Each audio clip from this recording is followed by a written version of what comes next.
Okay, this is the second video in our series of checklist items that I look for before investing in a stock. Remember, this video and the one before it, they tie back to video number 61, where I go through the 6 items on my checklist that I use as sort of my test for whether I would invest in a company or not. And so the first item on the checklist was operating cash flow to capex. This one, we're going to talk in this video about margin of safety and valuation. Okay, and then first, I guess I should make some sort of preliminary comments about what margin of safety actually means. And this is a phrase, it was popularized by Ben Graham. He's basically we call him the father of modern value investing. And he kind of popularized this concept of looking for companies where you can be completely protected by specific assets that the company has that will protect your initial investment. And back in his day, this is the 1930s, 40s, 50s, it was a different kind of market environment. First of all, stocks were a hated asset class. But back in his era, he was actually often, with great frequency, able to find companies where the market value was trading for less than cash on the balance sheet or less than cash plus net working capital. And when you can find that, I mean, these are the most easily liquidatable assets on a balance sheet. So you could buy the whole company, just sell, take the cash, sell the inventory and receivables, and you have more money than you actually invested buying the whole company. This is sort of his way of doing margin of safety investing, and he used to call those net nets. And it's going to be tough to find a net net today. We have kind of a different degree of market efficiency, and stocks are not the completely hated asset class that they were then. However, we can still apply this concept and sort of transpose it to the modern era, and that's going to involve us thinking about, are there properties or possessions or assets that a company has that can protect us from a total loss or total impairment of our capital? What can we do to kind of have some protection, some cushion that will protect us from losing a lot of money on a given investment? And so some of the things that I'll look for a strong balance sheet. So I look for a company that has a really good balance sheet. So I know that no matter what's going to happen, there isn't going to be some credit event that makes my investment in this company's stock a zero. And so that's one of the primary things that I look for. Now, I may not be able to find a net net. I may not be able to find this company trading at less than cash on the balance sheet, but I can at least know that the balance sheet will support the company through an extended downturn, for example. Dividends are another source of a type of margin of safety, a partial margin of safety. If you know the company has a very safe dividend and you think there's very high likelihood that they'll pay it even during a down cycle or a period of adversity, then you get paid to wait.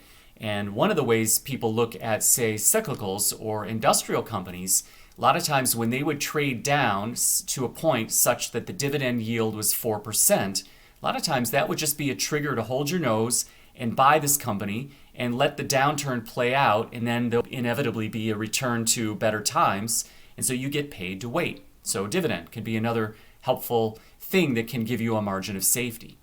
And then also you want to think about other potential attractive assets, not just a strong balance sheet, but other unappreciated assets on the balance sheet. And there's an idiosyncrasy with accounting, which is basically when you have an illiquid asset on your balance sheet, typically it's booked at the lower of cost or market. So whatever a market price might be for this asset or the purchase price, whichever is lower, that's how the thing is booked on your balance sheet. So you can sort of think about, well, if a company owns an office building or properties, they're going to be booked at a level that's lower than probably their current value. So because if a company bought an office building 20 years ago, today it's going to have an actual value that's higher than how it's represented on the balance sheet. So you can look through the balance sheet and try and find or identify things that maybe are rendered in accounting terms at lower than what they actually are. So that's another thing to think about. And then also in the modern era, we have a lot of more of what I would call intangible assets. So for example, brands can have certain value. Intellectual property can have certain value. Sometimes companies have maybe regulatory barriers to entry, or they can have channels of distribution or something that is not literally rendered on the balance sheet. And those can actually have sort of an objective value, even though they may not be physical. They're intangible assets. And so a good example here, and this is how Warren Buffett actually transposed margin of safety in the stock of Coca-Cola to the modern era. Where is Coke's brand on its balance sheet? It really isn't there, right? But Buffett thought about this brand as an asset, and he thought about the aggregate value of a very, very well-regarded brand, and he believed that that would provide a margin of safety for him as an investor in Coca-Cola stock. So it's just an interesting way to transpose an idea from one era to a modern era. And then another thing to think about too is if you can find like a high quality financial company at a discount to book value. So book value is just assets minus liabilities. And then you can also do a book value per share. So you take the assets minus liabilities divided by the share count. And if the stock price is below book value, and you think the book value is trustable, meaning the management is doing a good job of appropriately appraising their book value, or if it's like a bank, for example, that they've appropriately written down bad loans and they're valuing their loan book appropriately. Part of this is a little bit of a leap of faith. You have to have trust in management. However, when a bank or a financial company has cash flows, good cash flows, and it's trading at below book value, the bank can just buy back stock. And that accretes value for shareholders when you buy stock at below book value. So this is just another aspect of a type of margin of safety. And then I guess the final thing to think about is just low valuations often can be the solution to their own problems. Remember the caveat that just because a company has a low valuation, it doesn't mean that the valuation can't get lower or can't stay low, right? You need to have a string of catalysts. And this is another one of the points on our checklist. You need to have a string of catalysts that can play out that will change change the valuation for the better. But if there is genuine cynicism for a company, genuine negativism, the consensus is very negative on this company, such that it's trading at a very, very low valuation, and let's say the circumstances that people expect, the actual circumstances are not quite as bad as people think. So when the expectations of people collectively are that things are terrible, just really, really bad, and then it turns out that they're only kind of bad, that actually can cause a stock to go higher. And that's actually just another sort of iteration of first derivative thinking. And you can look for that video that we did on first derivative thinking with investing.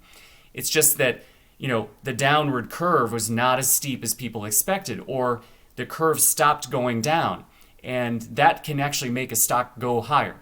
And so just to think about a low valuation can actually be a source of a margin of safety. Okay, and then just the very last thing is sometimes you can't get a high quality margin of safety with a stock, but you still think it's worth investing. So with these 6 items on my checklist, maybe I can check the other 5 boxes, but I can't really check box number 2 for margin of safety. And it's just not a component where I have a lot of confidence in the margin of safety. So I can do this myself by sizing the position appropriately. So if I only have modest confidence in a margin of safety or modest confidence in some of the things I've discussed, I might just make a very small investment. So if I'm wrong and if I experience an impairment in my capital, it's only a small portion of my capital. And so you can fix the margin of safety by just position sizing and make it a small investment. Okay? So these are a lot of bullet points in this video. This is a little bit of a dense video, but it's worth thinking about where you can find things to protect your capital so that you don't have a serious impairment when you make an investment. And we'll go to the next video and we'll talk about item number 3. All right? Thanks for watching, and I hope these videos are helpful.